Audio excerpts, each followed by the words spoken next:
Hello everyone, this is part 1 of What If Naruto Left Konoha and Goes to Sunagakure. This story was made by pudgypudge, and I hope you guys enjoy this video and to like, to subscribe, to share, and check out the playlist, to see more comment down below. Now let's start the intro. They call me a god. They call me a god.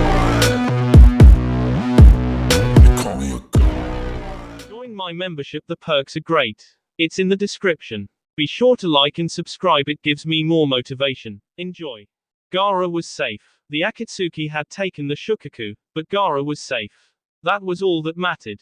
Naruto stared at his stoic friend and a small smile crossed his face. It wasn't often that someone knew SD and then was resurrected. But Jinchurikis don't work inside the realms of normal logic. They are living reminders that they shouldn't be alive, that no matter what, they should have been erased years ago. Human SS weren't supposed to last as long as they had. But this train of thought wasn't helping any, and Naruto knew that. Staring his friend in the eyes, Naruto raised his hand and offered it to Gaara.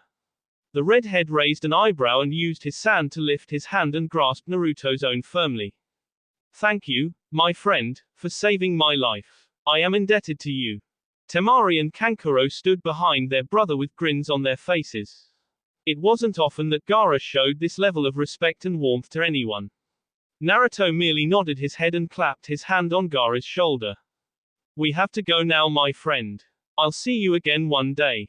As the rest of his group said the goodbyes and turned to walk away, a sudden cold feeling washed over Naruto and he turned to look at the form of Gaara several feet behind him. A foreboding sense of premonition washed over him and he didn't want to go home at the moment.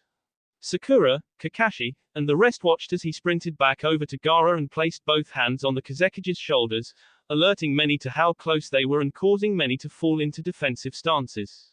The Godine Kazekige simply puzzled at the distressed look on his friend's face and unfolded his arms. What else do you need, Naruto? Ask, and if it's in my power, I shall help you. Gaara, I just had a bad feeling. I need you to promise me that if I ever need to, that I can come live here. I have a bad feeling about going back to Konoha, and I just don't know. Just say that I can come here if need be. A ghost of a smile crept onto Gaara's face and he clapped a hand on Naruto's right shoulder as Naruto dropped his own. Uzumaki Naruto, you are forever more welcome in Sunagakure. If you ever need help or refuge, we will welcome you with open arms. Naruto ducked his head and a single tear crawled down his face. At least, if worse ever came to worse, he was welcome in Gaara's village. Raising his head, he looked past his insomniac friend to the people of Suna and saw nothing but smiles and admiration. He closed his eyes again and stepped away from them all. He turned his head while walking away, and in the tiniest voice that carried on the wind, he whispered. Thank you all. I shall see you again soon. The mission to destroy Akatsuki did not go as planned. Jiraiya was able to live, but he lost an arm to pain. Sasuke and his heavy group had engaged Itachi and had not done very well. The gap between the brothers was still as wide as a canyon. Hebi had run away, carrying their wounded leader, and the Konoha nins had not been able to pursue. Their main concern was getting Jiraiya back to the village and having Tsunade fix him up. The mission was a failure. Better to regroup and come out alive, than to pursue a foe that could destroy them all. After much fussing and frantic crying from Tsunade over the stupidity of Jiraiya and his condition, the old hermit was fixed up and would be peeping on the girls again within months.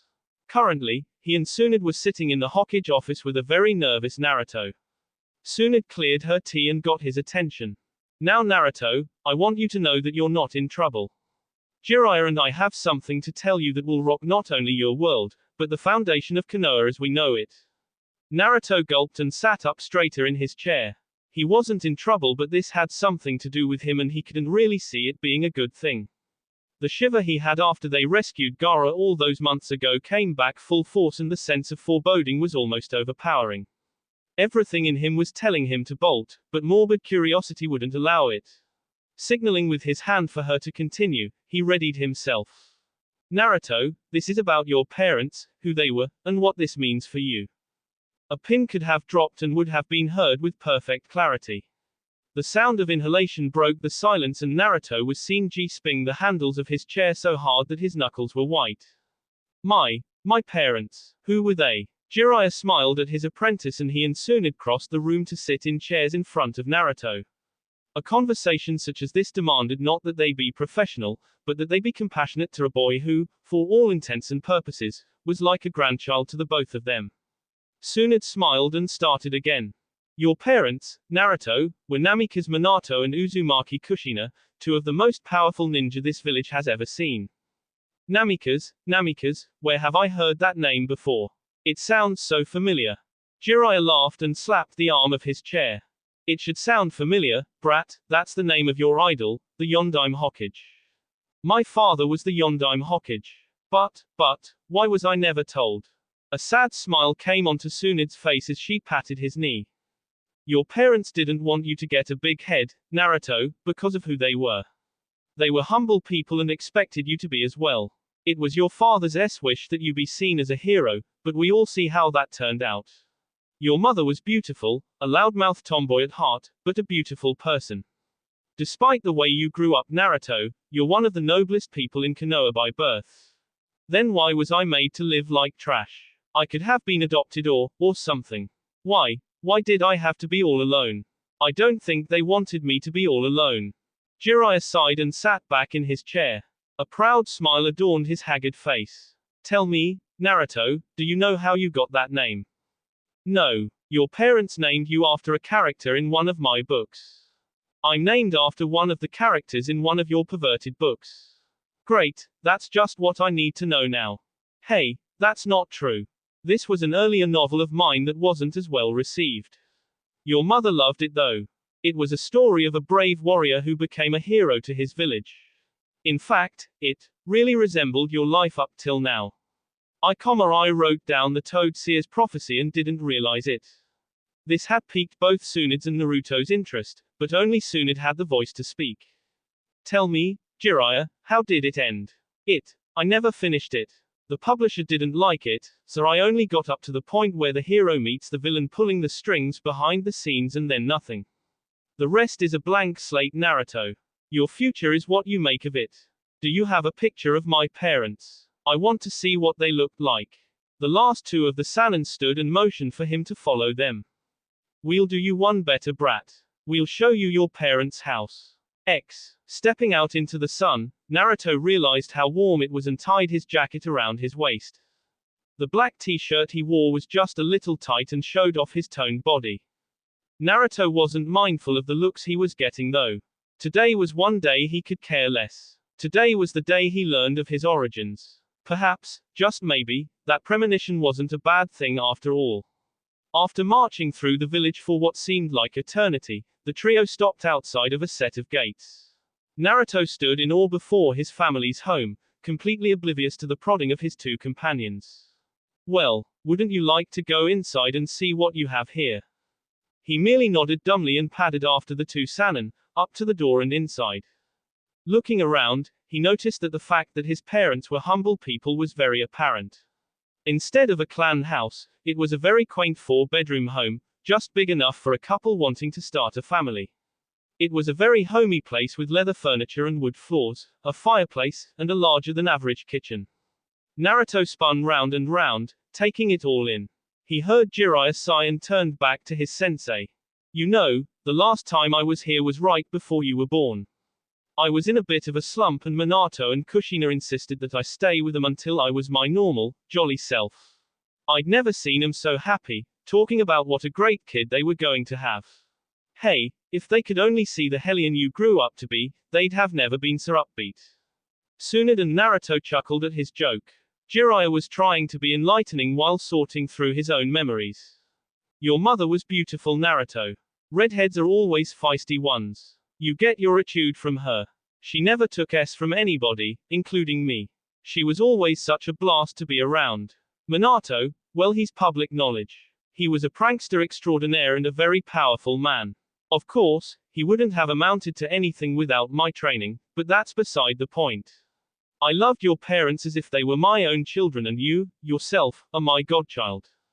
Then why didn't you come get me after it was all over? Naruto, I didn't step foot back in Konoha until that day you met me at the hot springs.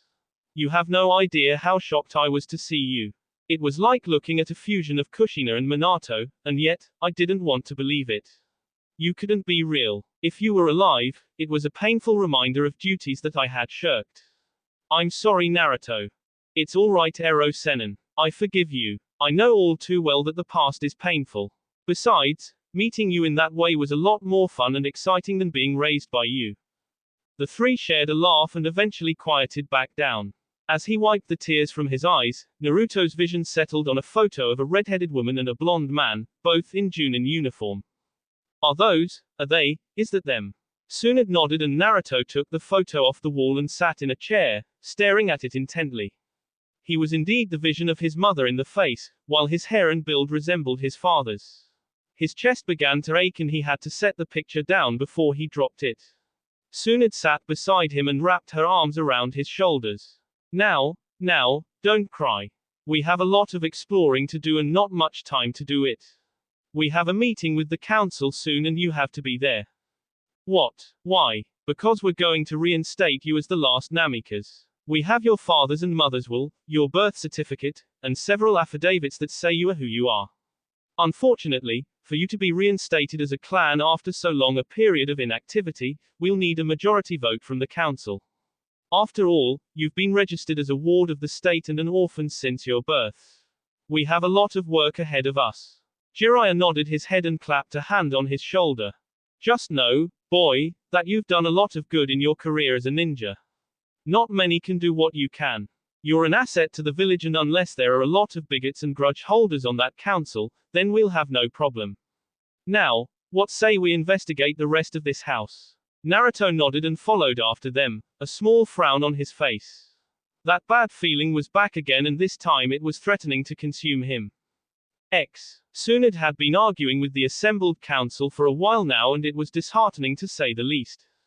Despite all the evidence, despite his shining military record, despite all he had done for the village, some still held a grudge against the fox and still saw him as the monster inside him. Jiraiya was ready to blow any second. This is how they treat not only a fellow shinobi, but also a child of noble birth. Gritting his teeth, he seethed to himself. If this had been Uchiha Sasuke, they would have kissed his ass so fast. Naruto sat against the wall by the door, his head hung low. This must be what the feeling meant. He was denied his heritage, all that belonged to him was lost. He could care less about the land or the house, those were superficial things.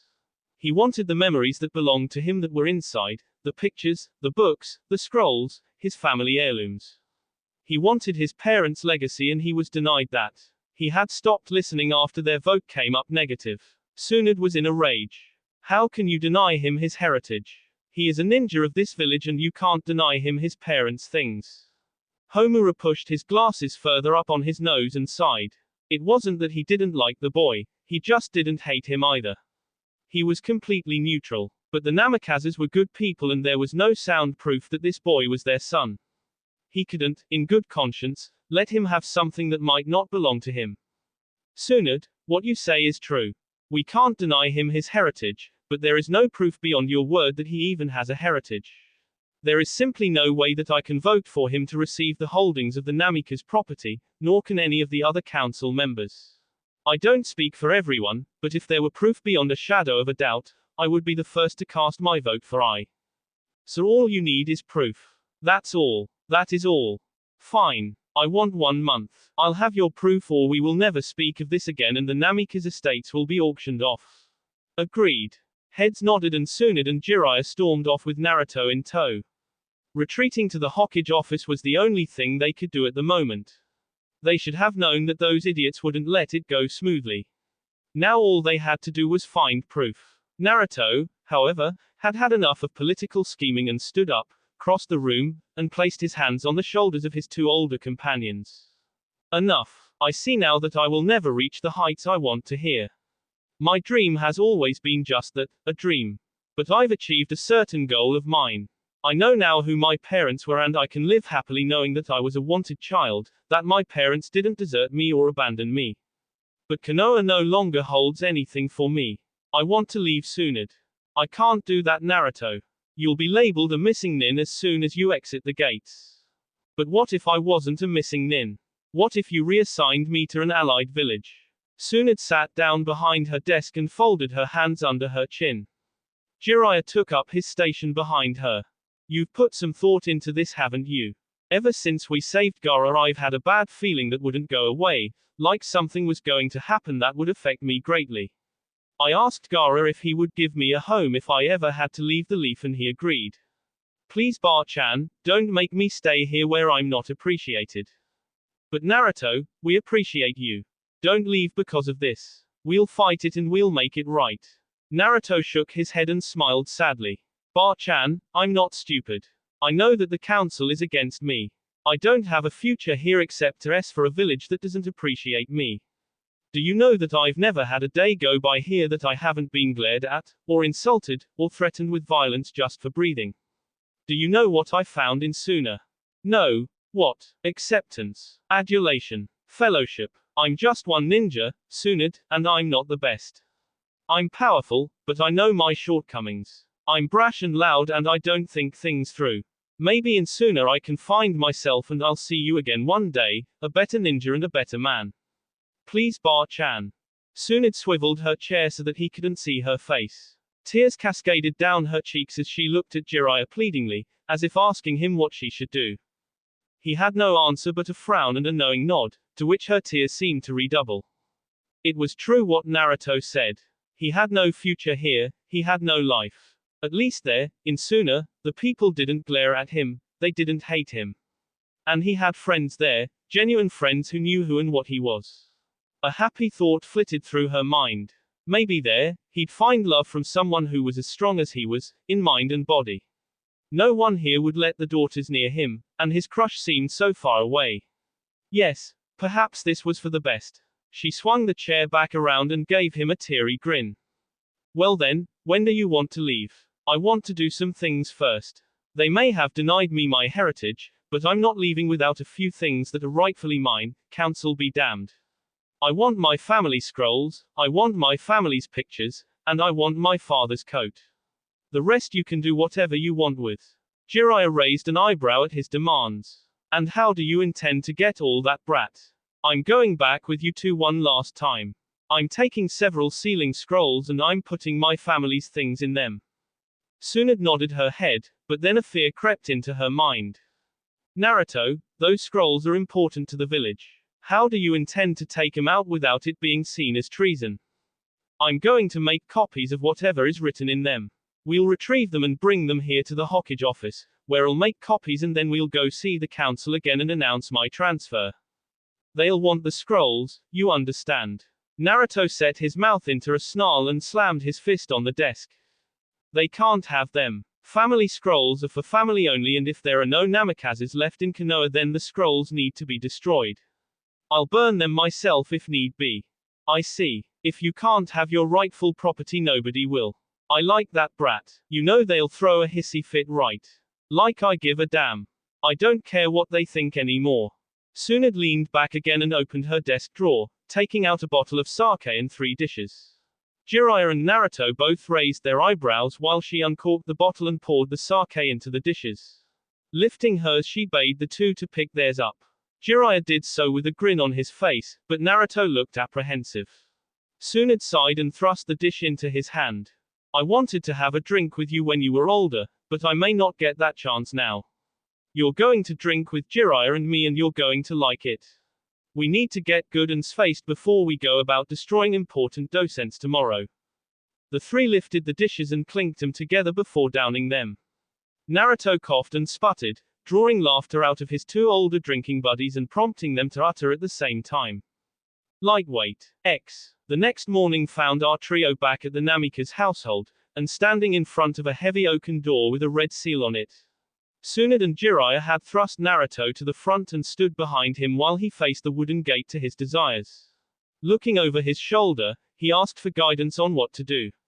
Jiraiya huffed and smacked him on the head. All those years of studying seals didn't do jack squat with you, did it? It's a blood seal, you moron. Cut your thumb and run the blood across the seal and the door should open. It'll only do this for a person of Namikaze blood though. A light bulb seemed to come on in Sunad's head. Wait, if that's true, then that's how we can prove his heritage.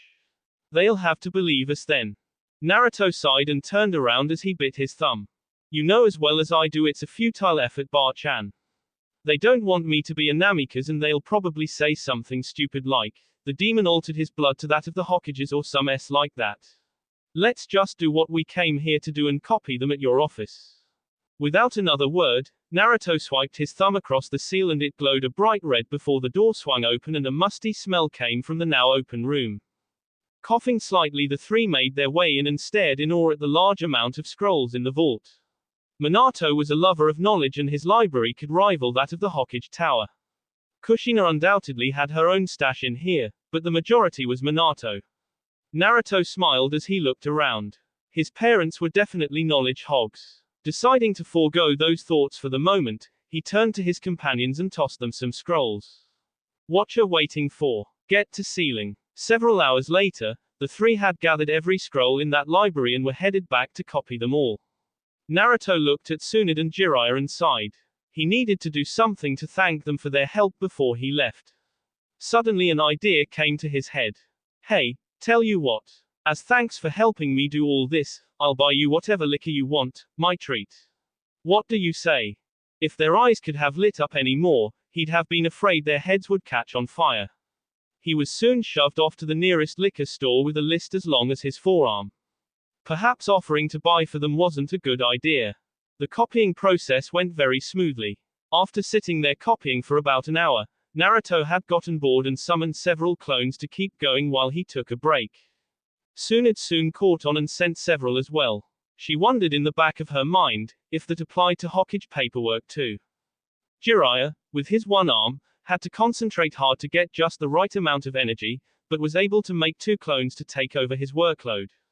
The rest of the evening was spent with the three getting drunk off their asses, while Tsunade sent a message to the council to meet again in 3 days.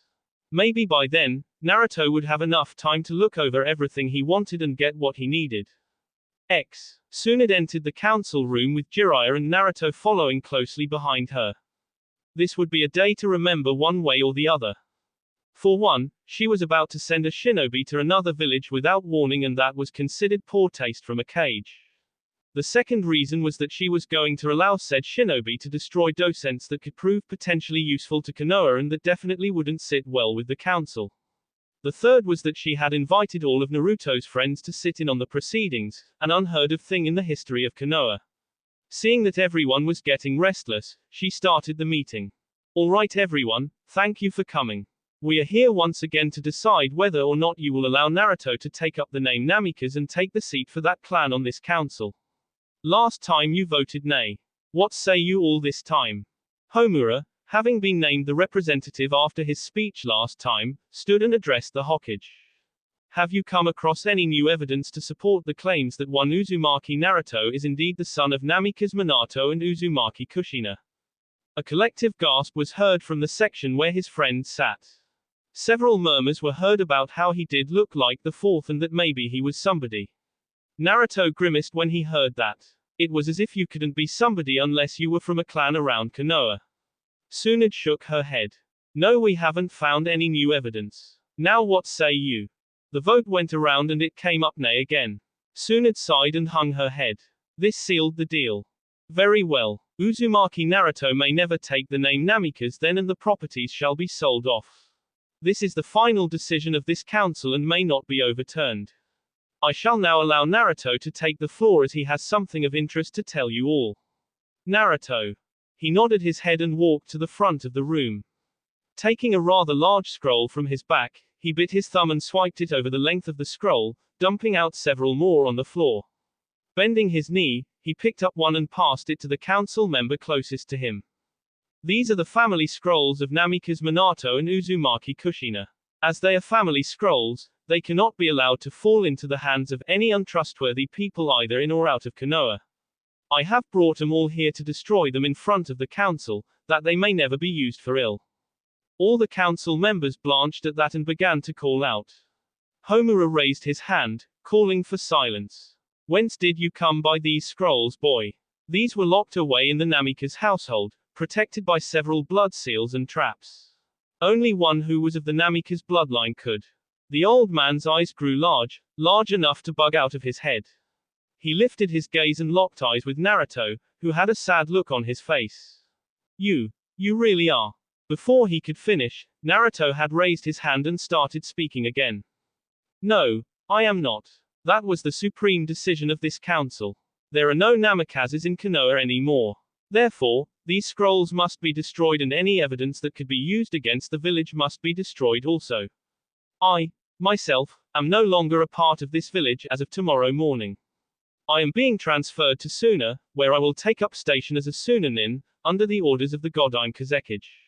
I am only here to tell you of this myself. Everyone stood up and began shouting that he couldn't leave, he was the last Namikaze. It was foolish, he thought, that they would say this after a supreme decision. It couldn't be taken back. Besides, his mind had been made up. With a few quick hand signs and a cry of, Kaiten, Guayu no Jutsu, he incinerated all the scrolls, amidst a chorus of howls of anger.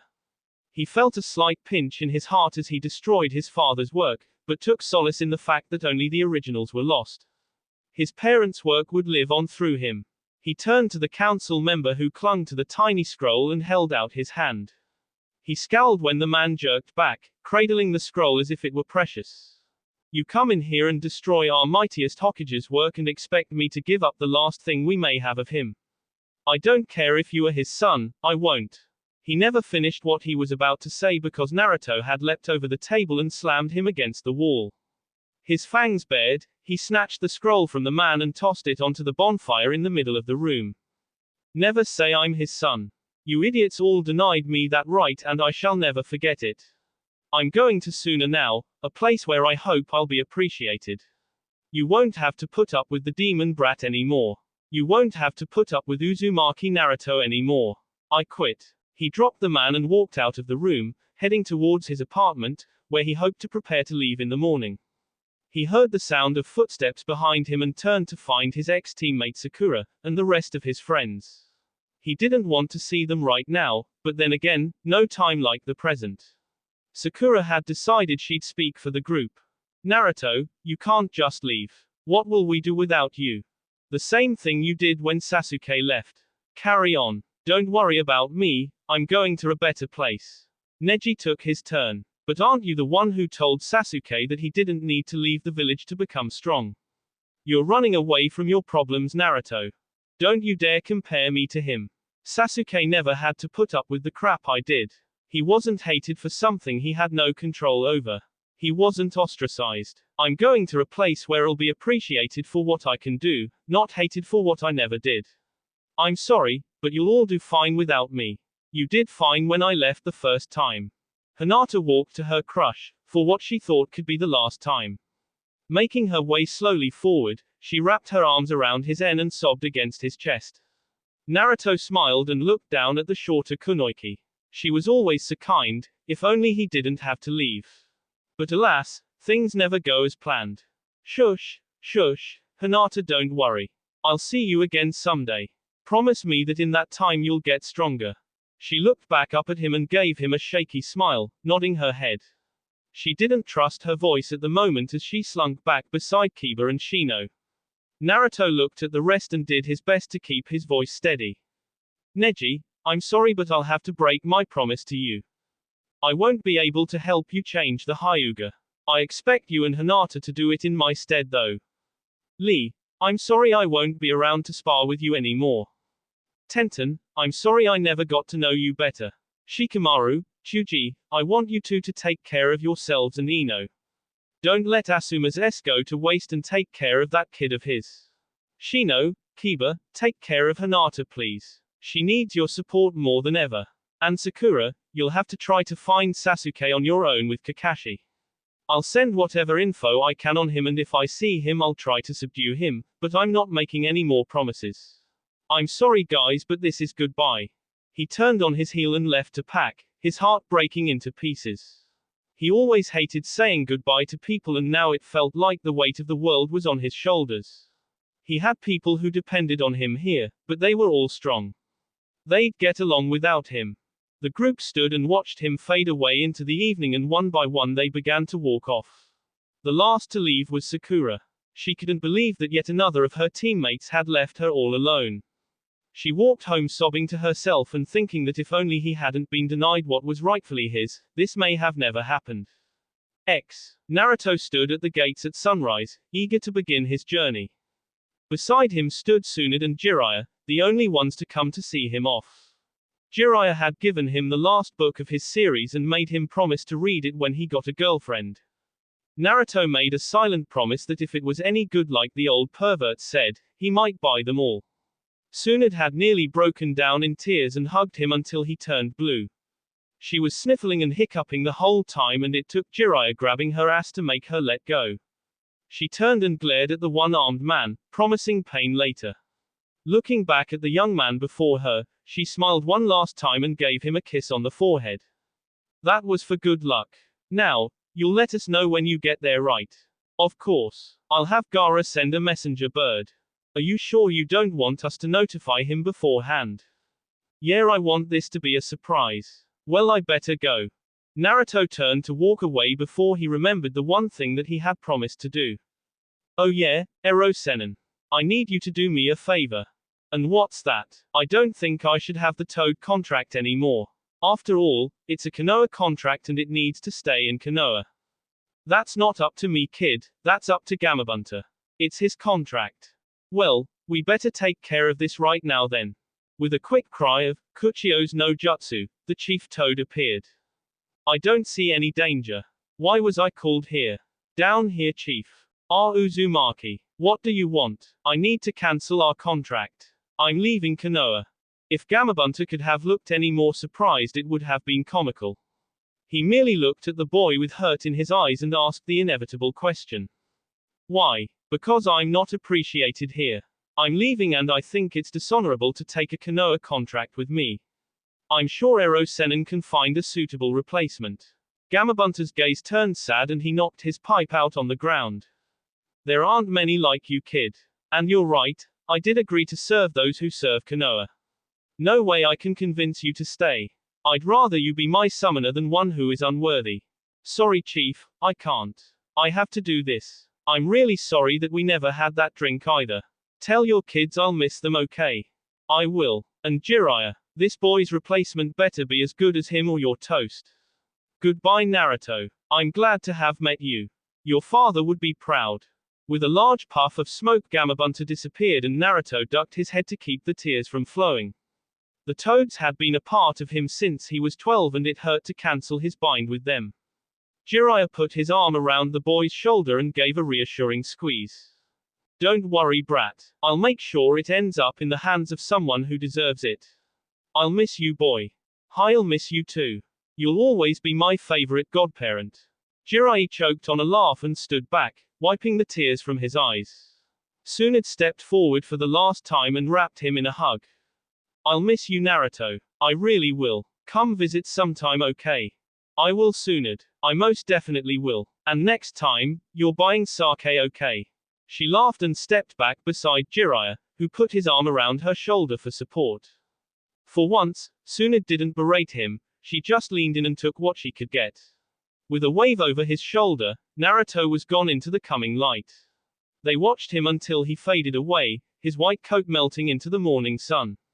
It was like looking at the back of Minato all over again. Suna wiped away one last tear and looked up at Jiraiya, who looked down at her with a smile, which quickly faded as he saw her feral grin. Now then, what have I told you about grabbing my ass? As Naruto jogged on, he kept thinking he heard the screams of a pervert in the distance. The thought brought a smile to his face as he marched onto his new home. Hopefully, some things would never change. That will be all for this video. Be sure to like, subscribe, share, and comment down below for more videos. Goodbye.